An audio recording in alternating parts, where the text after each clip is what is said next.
I recently faced my own worst nightmare. HOA president slapped me with a lawsuit for a dog that doesn't even exist. Then called the cops the moment I laughed at the paperwork. Her reason, she said, how I talked to her, wash harassment. Thing is, the only thing making noise that day was her fragile ego. Let me start from the beginning.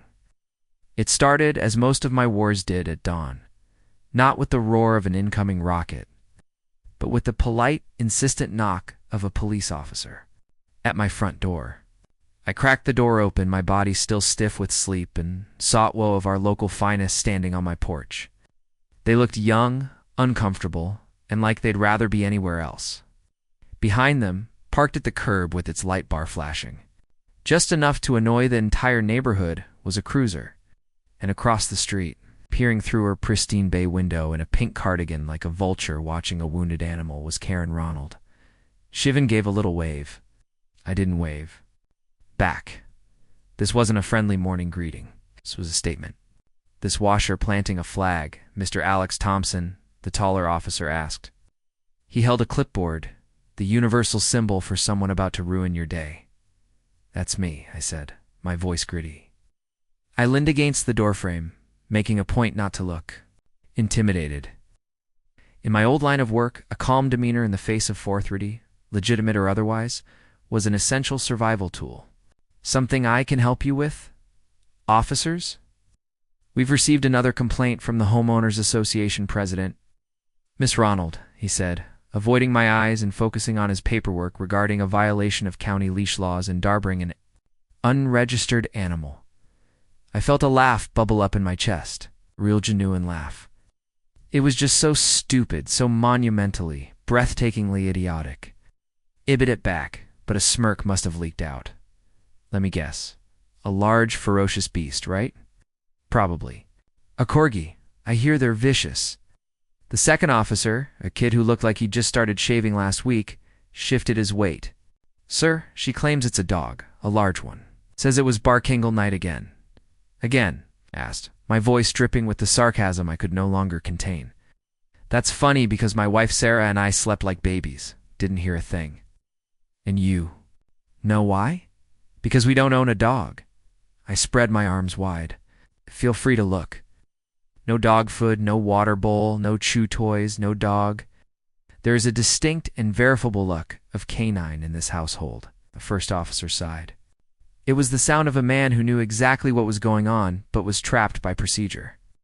Sir, we're just obligated to follow up. She's filed a formal complaint again, and this time she's attached copies of the fines she's levied against you. They are substantial. I knew about the fines. They arrived in my mailbox every other day in a crisp cream-colored envelope, the HOA's logo embossed in gaudy gold at the top. The first one was for $50, the next for $100. The latest one, which I'd used as a coaster the night before, was for $500. Plus a $200 legal processing fee for a dog that didn't exist.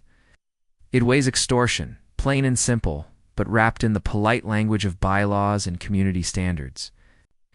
She can fine me for owning a dragon for all I care, I said. Doesn't make it real. From across the street, Karen's front door opened.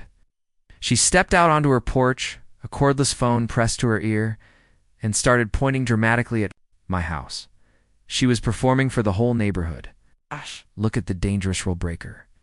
See how I, your brave president, am forced to summon law enforcement to protect you. It was a masterclass in petty tyranny. The officer's radio crackled. Dispatch car 7. The complainant is on the phone, stating the subject is becoming hostile. I stared at him hostile.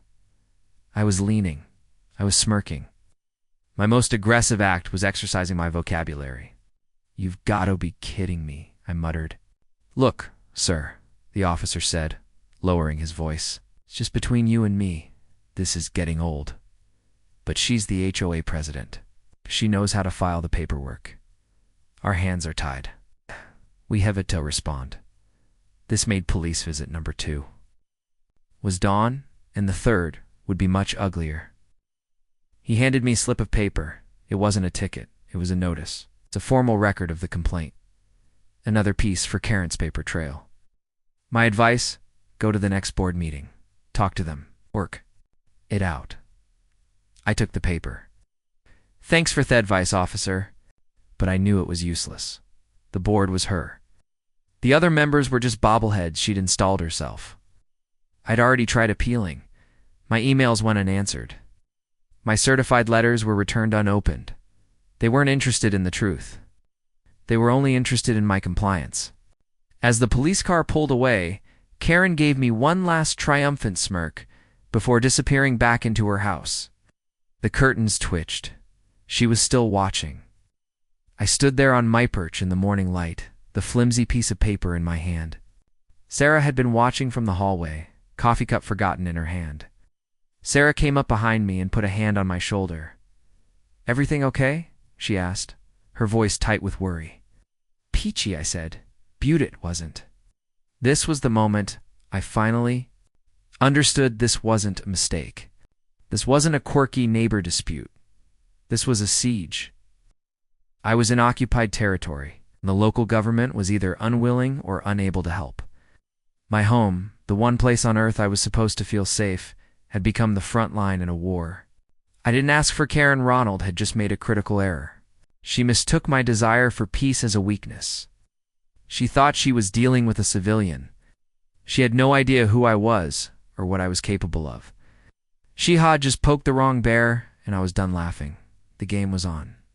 But what I didn't realize then was that Thephanome dog was just the excuse. The flimsy pretext for a much bigger, much more sinister plan. My life wasn't supposed to be like this. After 12 years in the army, with 2 tours that left more than just physical scars, all he wanted was quiet. I wanted a lawn to mow, a grill to stand over, and a front porch where I could sit with my wife Sarah and watch the sunset without worrying about what was coming over the horizon. When we found our house in the Lakeshore Meadows subdivision, it felt like we'd hit the jackpot. It was a peaceful little corner of the world, tucked away by a man-made lake, full of families and retirees. It was aggressively, beautifully normal.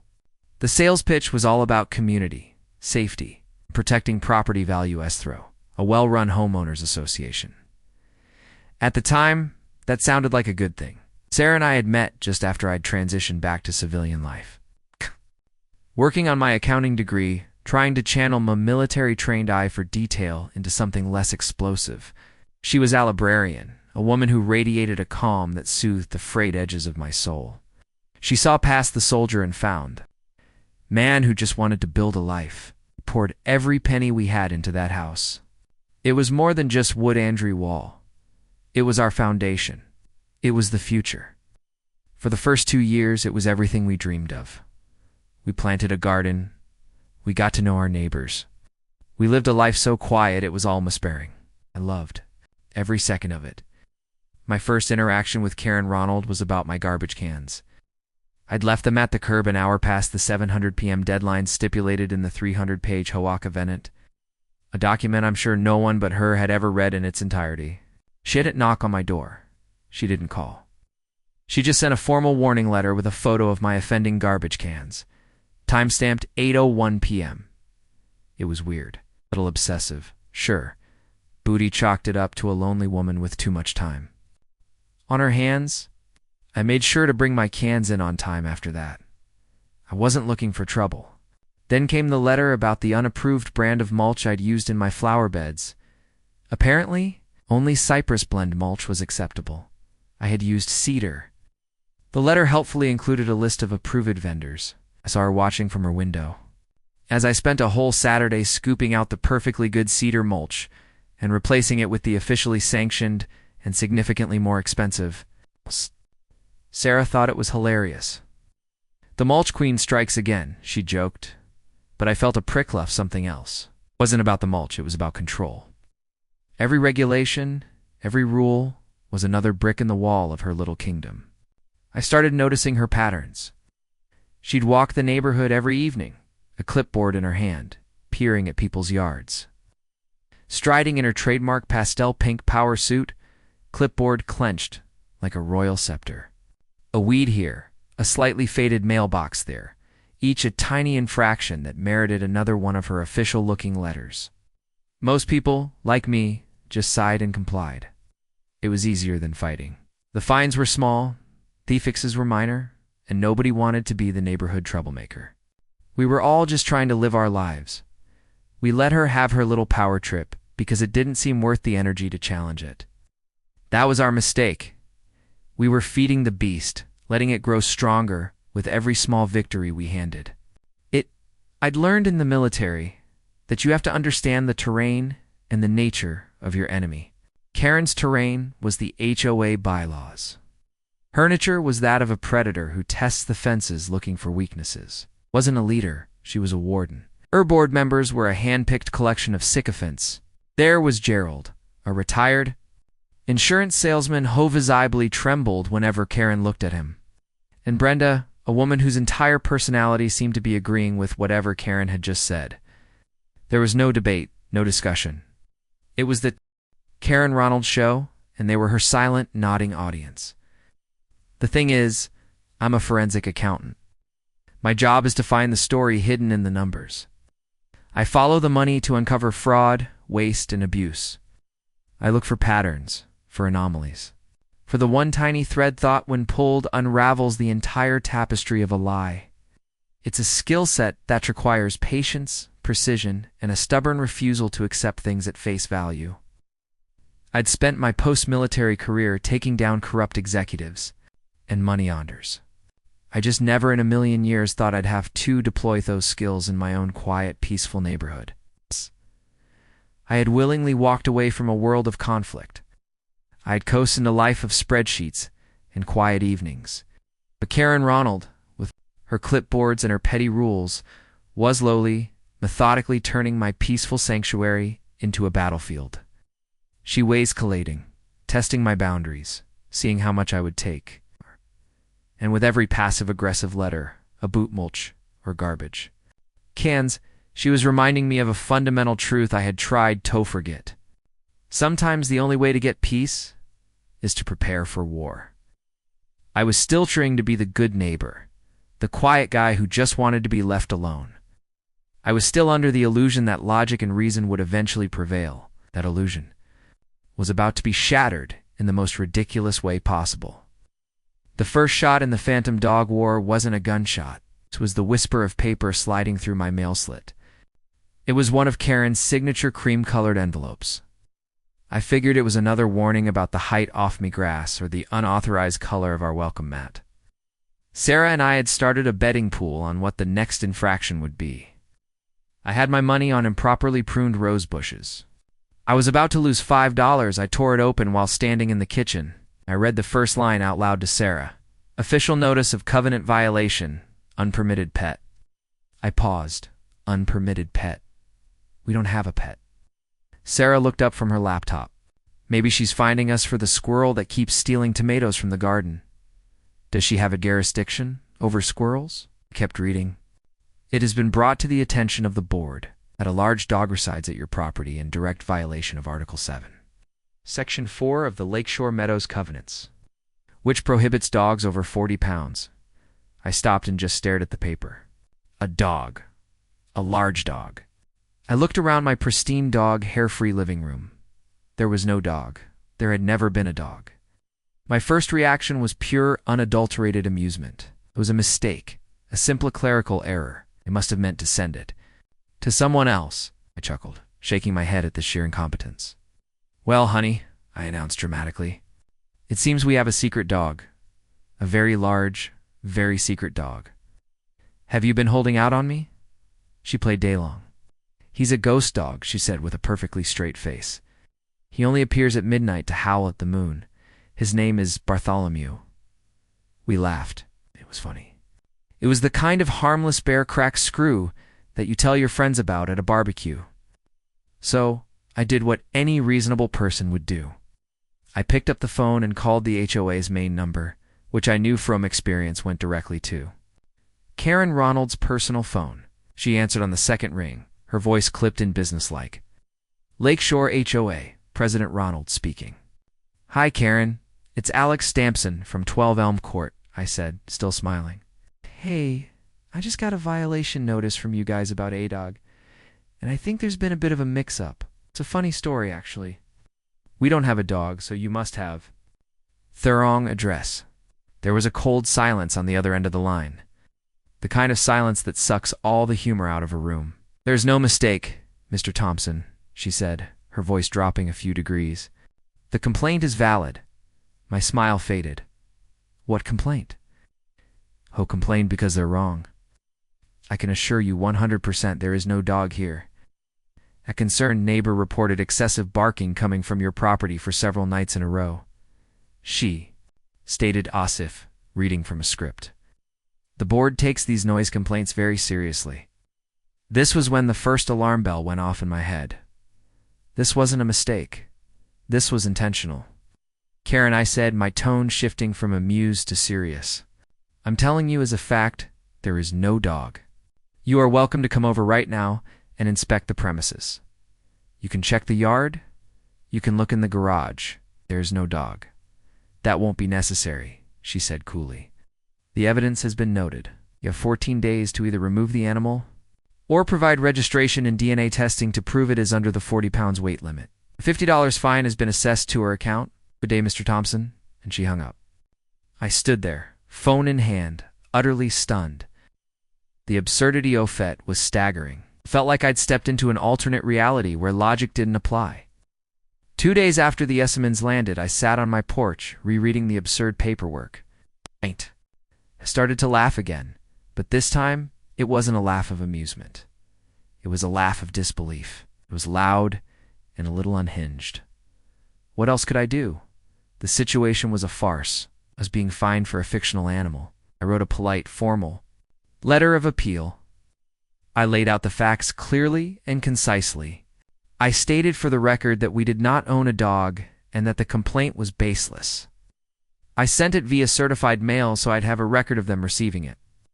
A week later, it came back to me new-penned, with refuse stamped across the front in the angry red ink.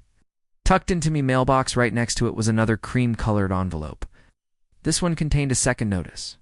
The fine had been escalated to $100 for failure to comply. That was the moment I realized I wasn't dealing with a rational person.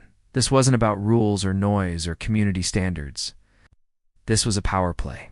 She had made up a lie, and she was going to ram it down my throat just to prove that she could. She was creating opprobrium out of thin air and then punishing me for not solving it. My laughter had been interpreted not as a sign of disbelief, but as a challenge to her authority. And Karen Ronald was not a woman who backed down from a college. The phantom dog was no longer a joke. It was a weapon. It was aimed directly at me. Things escalated quickly after that. The phantom dog went from being a bizarre bureaucratic nuisance to the central organizing princess of my life. It was like Karen had found a button labeled Torment Alex Thompson and was now pressing it with relentless, gleeful rhythm. The fines kept coming, each one higher than the last. They started including late fees and administrative charges. My HOA account, according to her immaculate and utterly fictional records, was now delinquent to nearly $1,000. I tried Tobe the adult in the room. I sent another email, not just to Karen, but to the entire board, or at least to the two bobbleheads, Gerald and Brenda. I attached a video, a long, slow 30-minute walkthrough of my entire house, garage, and yard, narrated by me. And here we'll have the living room ID said, panning the camera slowly. Notice the distinct lack of dog beds. Here's the kitchen, no food bowls. And out here in the backyard, well, would you look at that? No dog? The response was a notification that I had violated the HOA rules about filming other properties without permission. As a sliver of my neighbor's roof was visible in one shot, and another fine, of course, for $200, then came the enforcers. That's what I called them anyway. It's beefy guys in matching navy blue polo shirts with a poorly embroidered Lakeshore Compliance logo on the chest. They drove a beat-up white sedan and started making slow, deliberate passes by my house several times a day.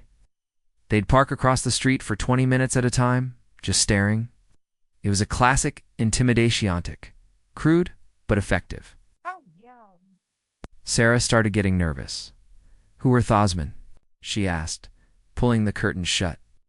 They're just watching us. That's when my protective instincts kicked into overdrive. It was one thing for Karen to play her paper games with me. It was some other thing entirely to make my wife feel unsafe in her own home. The war was no longer just about me and my principles. It was about her peace of mind. The final straw happened on a Saturday afternoon. I was on the phone with my brother standing on my front porch telling him the whole ridiculous story. I was laughing about it because sometimes you have to laugh to keep from screaming. Suddenly, 2 police cars, sirens blaring, screeched to a halt in front of my house. The same 2 officers from the first visit jumped out, hands in their holsters. "Sir, step away from the house with your hands in the air," the taller one yelled. I was so shocked, I just froze. "What on earth is going on?" I said to my brother, dropping my voice. "We have a 911 call reporting a man acting erratically, possibly armed, screaming at a neighbor's house," the officer shouted. I looked across the street, and there she was, Karen Ronald, standing on her lawn. Phone in hand, putting on the performance of a lifetime. She had a hand to her chest like she was about to faint, and she was pointing at me with a look of pure terror. On her face, she had called the cops on me for laughing. She was trying to get me arrested, or worse. She was weaponizing law enforcement because I wouldn't bend to her will over a dog thought didn't exist. I slowly put my hands up. My mind racing. This was a calculated, dangerous escalation. She was painting me as unstable as a threat. In my old job, we called this hacking the battlefield. You create a narrative, you feed disinformation, and you isolate your target. My neighbors were starting to peek out their windows now, not with sympathy, but with suspicion. Karen's narrative was working. I was the crazy guy the cops were always visiting.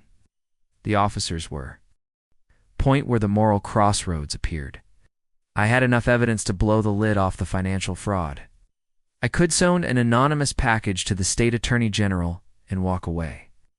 My personal problem, the phantom dog, would probably disappear. Once Karen had bigger things to worry about.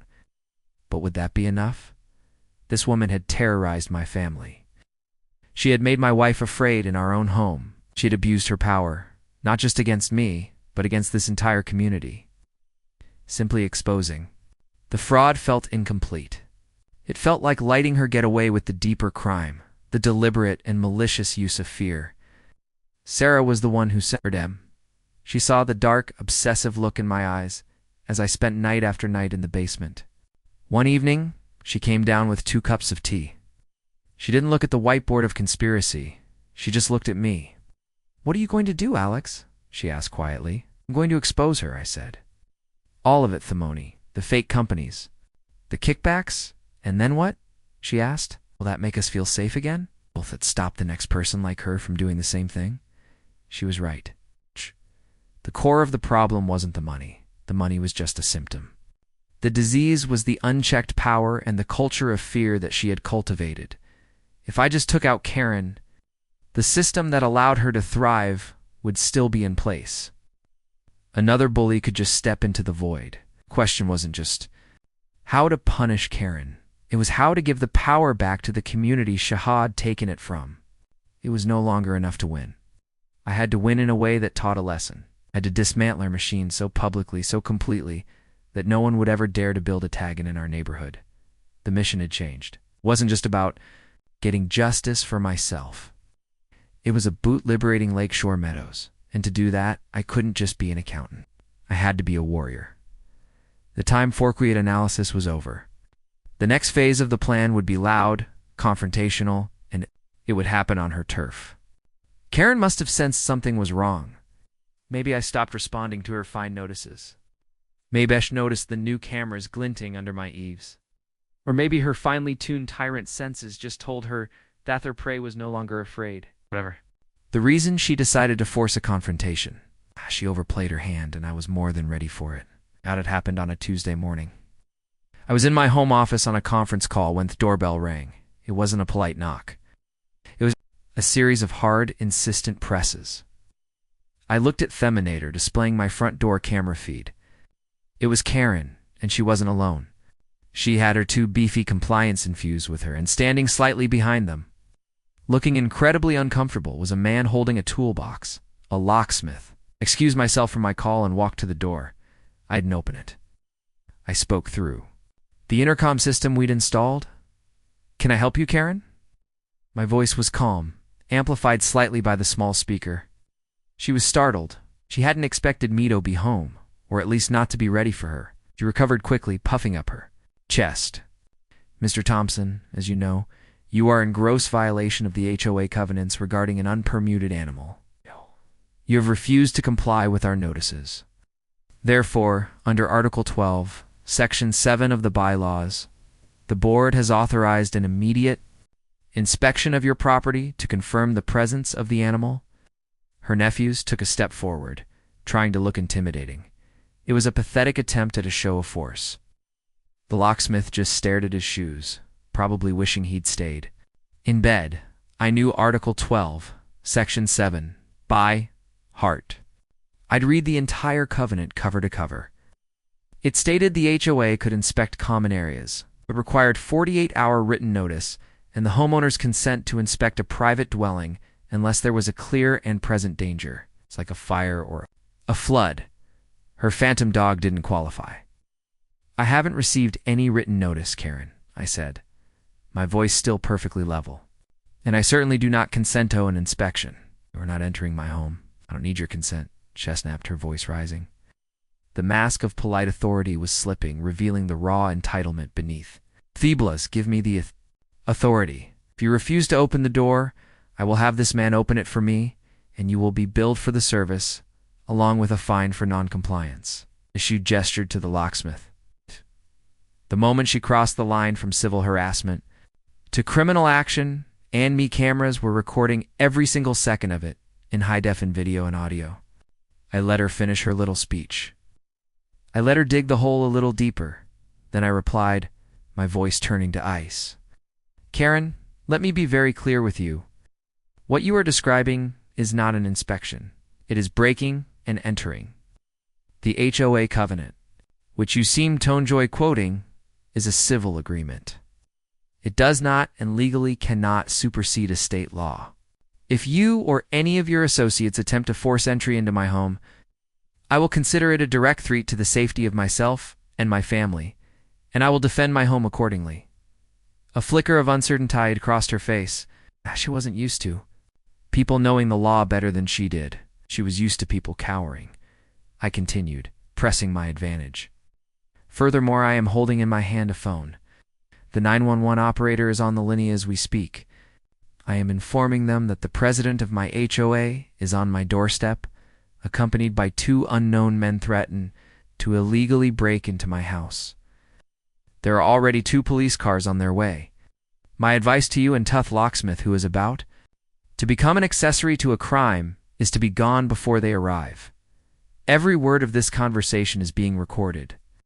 The effect was instantaneous. The locksmith's head shot up, his eyes wide with panic. He took a step back, then another, then turned and practically ran back to his van. The word felony tensto, clear a conscience fast. The locksmith was gone in 10 seconds. Karen's nephews looked at each other, their bravado completely gone. One of them muttered, "Aunt Karen, maybe we should just go." Karen stood there frozen. Her face was a storm of fury, humiliation, and disbelief. She had come here for a final crushing victory to put the rebellious homeowner in his place. Instead, she was the one being put in her place publicly and decisively. She was a general whose army had just deserted her on the battlefield. She pointed, a trembling finger at the camera above my door. "You'll pay for this, Alex Thompson. You have no idea who you're dealing with." "Oh, I think I do, Karen," I said through the intercom, my voice soft. But carrying the weight of fall, the evidence I had piled up in my basement, "But I promise you, you have no idea who you're dealing with." She gestured at my front door for another 10 seconds, her chest heaving. Then, without another word, she spun around and stomped back across the street. Her nephews trailing behind her like defeated puppies. The action peak had passed. I had held the line, but her threat echoed in the air. I knew this wasn't over. She was cornered now, and a cornered animal is the most dangerous kind. I knew she would try something goals, something bigger. But so would I, and thanks to Nikki, I was about to find one weapon that would end this war for good. The failed home invasion was a turning point. Karen had exposed a fatal weakness, desperation. She was losing control, and she knew it. For me, it was a validation of my strategy. For Nicky, it was a call to arms. He was energized, convinced now more than ever that we were missing the final piece of the puzzle. The financial fraud was huge, but it didn't fully explain the laser-like, obsessive focus on me and my specific property. "It's not just a booth money, Alex," he said that night in the command center. They're pacing back and forth in front of the whiteboard. "It's personal. She wants you gone. Not just quiet, not just compliant. Gone, evicted, foreclosed on, whatever it takes." "Why?" "Your house." That wastes the question. My house was nice, but it was just like a dozen other houses in the neighborhood. Same builder, same floor plan. There was nothing special about it. Or so I thought. "I want you to dig deeper into Karen," I told him. "Not just her financials, her family, her associates, anyone she talks to regularly. There's a connection we're not." Seeing Nicky grinned. This was thickened of work he lived for. "You want me to go full spectrum recon on the target and her network?" Say no more. For the next 48 hours, Nicky went dark. He didn't answer my texts or calls. I knew Ho was deep in whatever rabbit hole he'd found. I used the time to refine my own work. I organized the financial evidence into a clear, easy-to-understand presentation. I created charts showing the flow of HOA funds into the fake and painies. I compiled a timeline of every threat, every fine, every illegal action Karen had taken against me, complete with video clips from my security cameras. I was building an airtight case, a kill shot for when the time was right. Then, on Thursday night, Nicky called me. It sounded different. The usual manic energy in his voice was gone, replaced by a kind of excitement. "Meet me at the diner now," he said. "Bring your laptop. You are not going to believe this." I met him in a back booth at a 24-hour greasy spoon in the other side of town. He had a pile of documents spread out on the table in front of him. He looked like he hadn't slept in 2 days, but his eyes were shining. "Okay," he began, his voice low. "So Karen has a cousin, a first cousin named Dennis Ronald. He's a bit of a black sheep in the family. Tried a bunch of failed businesses. But about 6 months ago, right when your dog problem started, Dennis filed incorporation. Papers for a new company. He slid a document across the table. It was a business registration for a company called the Gilded Leash LLC. "The Gilded Leash?" I asked. "What the hell is that?" "It's a holding company, Nick Assad." But I dug into the County Planning Commission records. Dennis, through the Gilded Leash, submitted a preliminary vault proposal. He wants to build a luxury resort. I must have looked confused. A resort in our neighborhood? There's no land for a resort. Nicky's grin was predatory. "Oh, it's not for people, Alex. It's for dogs." He shoved another paper in front of me. It was a promotional brochure, clearly a draft, full of glossy photos of happy dogs getting massages and swimming in bone-shaped pools. The title read "The Canine Country Club and Spa, where every poopy's pampered." It promised gourmet organic meals, private suites with orthopedic bedding, and a fuller Vispaefering, paw dyers, and aromatherapy. It was the most absurd thing I had ever seen. "You're kidding me? A dog spa?" "Not just a dog spa," Nicky said, his voice dropping to a whisper. "A world-class, multi-million-dollar canine utopia. And here's the kicker." Pulled out one final document and unfolded it carefully on the table. It was a blueprint, a site plan. Showed the layout of the proposed Canine Country Club. There were the kennels, the spa building, the swimming pool, the agility course. He then took out a property map of our subdivision and laid it on top of the blueprint. He lined them up perfectly. Ow, my blood ran cold. The agility course was planned for Mrs. Henderson's backyard 2 doors down, the main spa and reception building. Would sit on my next-door neighbor's property and the centerpiece. It's the largest structure, the main kennel and luxury swap building. It was right on top of my land, my house, my garden, my life. It all clicked into place. The phantom dog, the relentless harassment, the attempts to paint me as unstable, the desperation to get inside my house or force me out, it was never about a dog. It was never about the rules. It was a coordinated, malicious campaign to drive me and my neighbors out. She wasn't gesturing to find me. She was trying to condemn my property, to make my life so miserable that I would sell cheap androne. She was trying to clear the way for her cousin's ridiculous multi-million-dollar dog palace. I stared at the blueprint, at the lines and squares that represented the complete destruction of my home, all for this insane project. The sheer breathtaking arrogance of it was stunning. She wasn't just a corrupt HOA president. She was a wannabe real estate tycoon playing a ruthless game of Monopoly with people's lives. "She's trying to steal my house," I said, the words feeling heavy and inadequate. Nikki nodded slowly. "And not just yours. 3 of you all in a row. The 3 houses she's been targeting the hardest for the past year with the most ridiculous violations. It's a land grab, Alex. Plain and simple." I leaned back in Spooth, the greasy smell of the diner fading into the background. The rage felt was cold and clean. This changed everything. This elevated the stakes from a battle for justice to a war for survival. Karen Ronald wasn't just trying to find me into submission, she was trying to erase me. And I now had the one thing I needed. To erase her instead, I had the motive, I had the truth, and I had a plan. The next home meeting was in 5 days. It was time to go public. The 5 days leading up to the home meeting were the calm before the storm. On the surface, I went about my life. I mowed my lawn. I waved at my neighbors. I gave no indication that the world was about to be turned upside down. But in my basement, the command center was buzzing with quiet, focused energy. The mission was no longer just to expose Curran. It was to execute a flawless public takedown. There could be no mistakes, no room for her to wriggle free. Nikki and I worked with surgical precision. He reached out to my 2 neighbors, whose properties were also on Dog Spa Blueprint. At first, they were hesitant. They were scared. Karen had been terrorizing them for years, too.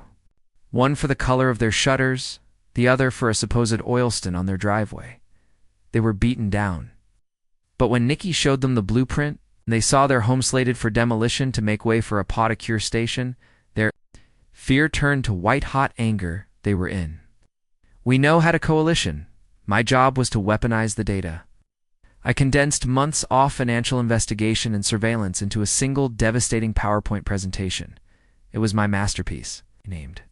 It is a 6-year review of Lakeshore Meadows HOA, a study in mismanagement, malfeasance. It started innocently enough with the publicly available budgets. Then, slide by slide, it began to peel back the layers. Slide 5. An introduction to Green Pastures LLC, the landscaping company owned by board member Gerald. Slide 6. A chart comparing their exorbitant rates to 3 other local companies, showing a 40% overcharge totaling over $192,000 in excess payments over 6 years. Slide 7. An introduction to Brenda Scristally Pools, followed by a slide showing the proof of payment for services during the exact week. She was posting vacation photos from the Bahamas. I had arrows. I had highlights. I made it simple, clear, and impossible to deny. The final section was the kill shot. I had a slide titled The Motive Y12 Elm Court. It showed a picture of my house. The next slide was the business registration for the Gilded Leash LLC, showing its owner, Dennis Ronald. The next slide was the promotional art for the Canine Country Club and Spa. A low murmur would surely ripple through the crowd at this point. Then the finale, the site plan blueprint overlaid on our neighborhood map with my home and my neighbors' homes, glowing in red. The night of the meeting, the community center was packed. Usually only a handful of people showed up to these things, but Nikki and my allied neighbors had spread the word. You need to be at this meeting. Everything will be explained. The air was thick with tension and curiosity. Karen sat at the head table on the small stage, flanked by a nervous-looking Gerald and Brenda. She beamed, radiating false warmth. Loved having an audience. She ran through the usual agenda items, pool repair updates, a reminder about garbage cans.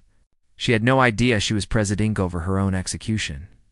Finally, she said the words I had been waiting for. We will now open the floor for resident comments. Please keep your statements to 2 minutes. This was my cue. I walked calmly to the front holding a thumb drive. Nicky was already at the back of the room, positioned next to the projector. He gave me a subtle nod. Another neighbor, a tech-savvy teenager, was sitting in the front row. His phone set up to live stream.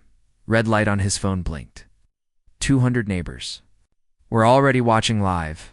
Good evening, I began, my voice steady and clear, projecting to every corner of the room. My name is Alex Thompson, from 12 Elm Court. For the last 6 months, many of you have seen me be fined, harassed, and even had the police called on me, all over a phantom dog I do not own. Here tonight to explain why. Karen's smile tightened. Mr. Thompson, this is not the forum for personal grievances. You have 2 minutes. Don't worry, Karen, I said, using her first name for the first time in public. The familiarity was a small act of defiance, a signal that I was no longer playing by her rules.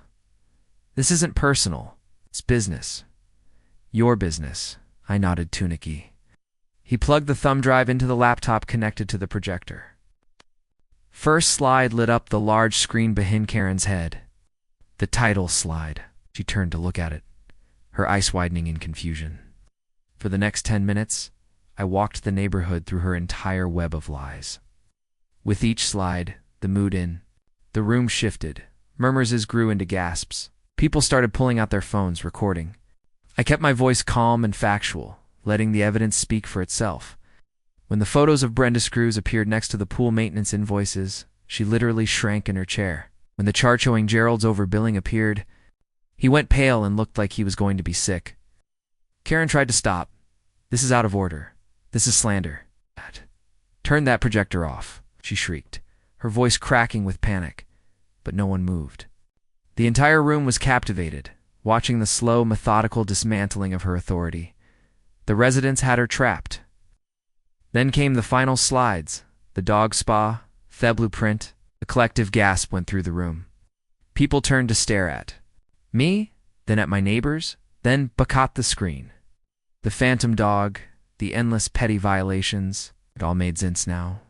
I turned from the screen and looked directly at Karen. Her face was a mask of pure, unadulterated rage and panic. She was exposed, her schemes laid bare for the whole world to see. That's when the mutiny began. Gerald, trembling, stood up. Had no choice, he stammered, looking at the angry faces in the crowd. She made me do it. I resigned from the board effective midi. He practically ran from the stage. A moment later, Brenda followed, bursting into tears. I didn't want to. I'm sorry, she sobbed, grabbing her purse and fleeing out a side door. Now it was just Karen alone on the stage, the damning blueprint projected above her head like a crown. Of shame, the room erupted in a chorus of angry questions and accusations. Her empire hadn't just cracked. It had been shattered into a million pieces in the span of 10 minutes, live-streamed for posterity. She was a queen with no court, no cronies, and no subjects. Just a room full of people who finally knew the truth. In the chaotic aftermath of the presentation, Karen Ronald was left completely isolated. She stood on that stage speechless as the furious menace she had lorded over 4 years closed in around her, shouting questions, demanding answers. The live stream Nicky's young accomplice had set up was blowing up. People who hadn't even been at the meeting were commenting, sharing, tagging local news outlets. Her reign of terror ended not with a bang, but with the furious clicking of 100 cell phones recording her humiliation. She tried toast more out of defense, something about misunderstood documents and a proposal thought was never serious. But her voice was drowned out by the roar of a community that had finally found its voice. I didn't stay to watch the final collapse. My job was done. As the crowd surged toward the stage, I quietly slipped out the back door and walked home through the cool night air. The streets of Lakeshore Meadows felt different, lighter. The oppressive weight of Karen's rule, a presence I hadn't even been fully aware of until it was gone, had lifted. When I walked in my front door, Sarah was waiting for me. She had been watching the live stream. She didn't say anything. She just wrapped her arms around me, and I felt the last of the tension drain out of me. We had our home back. The fallout was swift and absolute.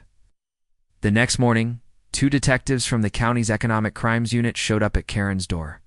My anonymous tip sent Anhor before the meeting and containing the full unredacted evidence package had landed on the right desk. They did just take her statement. They left with her in the back of a police car. The investigation into the HOA's finances was officially open. Gerald and Brenda, in a desperate attempt to save themselves, gave full confessions, did years of kickbacks, fraud, and embezzlement, all orchestrated by Karen. A special emergency meeting was called a week later to officially dissolve the old board and elect a new one. I wasinated for president. I stood up, thanked them, and respectfully declined. I'm a numbers guy, not a politician, I said. All I ever wanted was to be left alone to enjoy my home in peace.